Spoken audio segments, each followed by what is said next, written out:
Hi all. So in today's class we are discussing on MATLAB.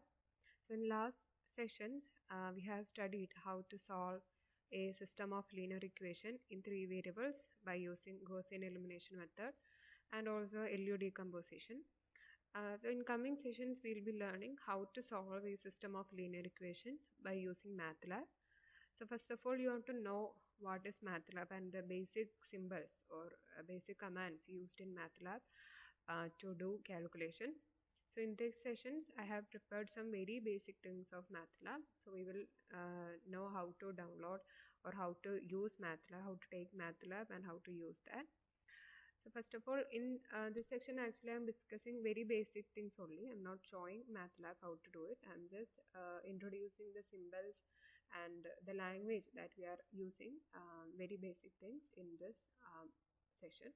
So the next session, I will show how to actually do that in the MATLAB. So in this section, just listen how and write down the commands that we are using to do MATLAB. So welcome to the section of MATLAB. And first of all, let me introduce MATLAB to you. That is why we are using it or why we want MATLAB. So MATLAB is a high-level programming language used for mathematical computing. So we use that like a calculator. So it's an advanced level of calculator. So the main thing we use MATLAB is for calculating matrices and vectors. We use mainly for that.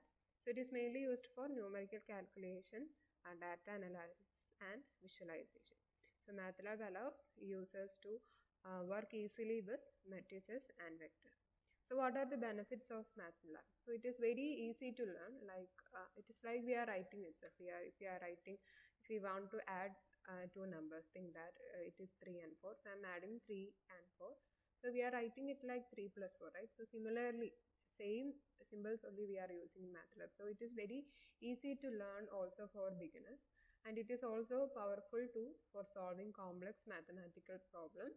Built-in functions save time and reduce coding effort, and also widely used as it is actually used by engineers, and it is also used in science and research also. So the main so here we are not downloading any app or anything. We are using MATLAB in online itself. So what are the advantages of MATLAB online? Okay, so there is no installation. We don't want to install any app or anything in our laptop. We can do that in online itself. Work on low-end laptops. You can use MATLAB in any laptops and accessible anywhere.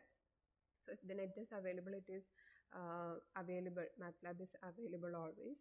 The same command as offline MATLAB itself. It is very similar to MATLAB. So what is MATLAB online? So MATLAB, we can do that by downloading the app MATLAB, but we can also do that MATLAB online. It is quite easier. So MATLAB online lets you use MATLAB directly in a web browser. You don't need to install anything on your computer. So the step-by-step procedure for using MATLAB online is first step, you want to sign in your account. So take your Google Chrome and type mathworks.com. So there you will see the page, and you will on the topmost you will see sign in option. So you can sign in by using your university or college ID, college email ID. You can use that for signing because it usually have license, so you can use it freely. So by using your college ID, you want to create an account, you have to sign in, and after signing you can see a option called products. So if you click that, another option MATLAB will come. So you will have two options, like you can choose, you can get a MATLAB or simply MATLAB online. So you want to choose MATLAB online, you don't want to download that. So MATLAB will open on your browser like a software window. You can use directly from the Chrome itself, MATLAB. So I will show how to download that in next session, but just try to use MATLAB in by just looking the steps. So MATLAB, actually the full form of MATLAB is Matrix Laboratory. It's optimized for working with matrices, vectors and numerical data. So actually we have three sections. MATLAB, when we are opening the MATLAB window, you can see three sections. So one is command window, so where you type commands and see results. So in there we actually calculate our we will do our calculations in the command window, and there is also a space called workspace. So there shows all variables you have created and their values and size. So you may already done some calculations, so you can see that in your workspace. So next is current folder, shows files in your current directory. There's all saved files you can see there. So these are the three windows that three sessions that you can see when you open MATLAB. So here I have wrote some very basic operations that you can do. That is MATLAB, as I told, it is a powerful calculator. Just type an expression, and if you press enter, you will see the result. So how we can add, subtract, how we can do the basic operation there. So we use very simple symbols for that. For addition, we use plus if you want to add any two numbers. So here I have an example. If you want to add 5 and 3, just type 5, and in you can see your plus sign in your keyboard, and plus 3 you will get the answer as 8. And if you want to subtract, similarly you can write the minus sign in your keyboard and you can directly subtract it. And for multiplication we use the symbol which I have denoted there. We use the star symbol, and division we use the slash, and for exponential function, for denoting exponential function, we use the upper arrow or uppercase symbol for doing that. So these are the basic operations that we use in MATLAB. And I have also wrote some more MATLAB commands. So we are mainly using this type of functions like rootx, logx. We are using it in our calculations. So for calculating rootx, for root of a number, there is no root symbol in MATLAB. So instead of that, you will be writing sqrt, that is square root of. You will be writing sqrt of 3 like that. And for calculating log, we should write log of the function x. We should use that open bracket, and inside that only we will be writing our value. So log x. And if you want to calculate log with the power of 10, we will be writing log 10 of x.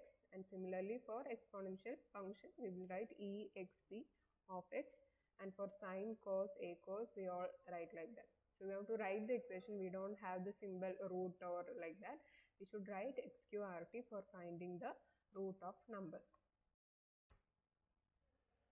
And we all know that we use variable for a value, right? So here, similarly here also, variables are used to store data for later use. That is, if you write x equal to 5, in every calculation you can use that. If instead of writing 5, you just need to write x itself, because x counts like 5, x equal to 5. So there is no need of repeating the value 5. You can write x everywhere instead of 5. So for that we use the value x. So there are some rules associated with variable names. So must start with a letter, can contain letters, numbers, and underscores. You can write x to the base 2, like x underscore 2. That means x to the base 2. You can write like that. And you want to remember that actually MATLAB is case sensitive. That is, if you put capital A equal to 5 or 6, you should write capital A itself for representing that 5. You can't write small a instead of that. So if you are using small a, you should use small a throughout. So this is case sensitive. It is different. Small a and capital A is different in MATLAB. And here are some key commands that we always use. So think that we are doing something in our MATLAB, and if we use the command clear, that deletes all the variables from the workspace we are doing. And CLC clears the command window screen. Okay, so workspace is actually the space that our work comes, our result comes and out. So if we write clear, that workspace will be cleared. And CLC we use for clearing the command window, where we are doing our calculation. We want to clear that command window, CLC command is used. And WHOS displays a detailed list of variables, that is size, bytes, class, everything will be displayed if you use WHOS. I think you will understand it better when we are doing it. So just write the commands that we are using. I have wrote some very basic commands that we are using in MATLAB. Okay, here you can see that here you use semicolon. Okay, semicolon to denote the end of row. That is, I am writing 1, 2, 3 in the first row. And if I want to end that row and come to the next row, I will use this semicolon. So just remember this, it's very important. For writing a matrix and for ending a row, we use the semicolon. And this represents the matrix 1, 2, 3, 4, 5, 6, 7, 8, 9. Okay. And for here also I have wrote some calculations that we use. So for a vector, we use dot, star, dot, slash, dot, raised to sign for doing the operations. But when you are doing matrices, it's very simple. That is, I'm writing M like this, and I'm taking another matrix N if I'm taking. So for multiplying that, M star N represent the multiplication. So simply we no need to use dot here. The symbols are used here. So for working out with vectors, we use the dot symbol. So these are the very basic things that we are using in a MATLAB. So in the next class, I will show how we are using the symbols in MATLAB. And after that, we will study how to solve a linear system of linear equation using MATLAB. Okay, so thank you all.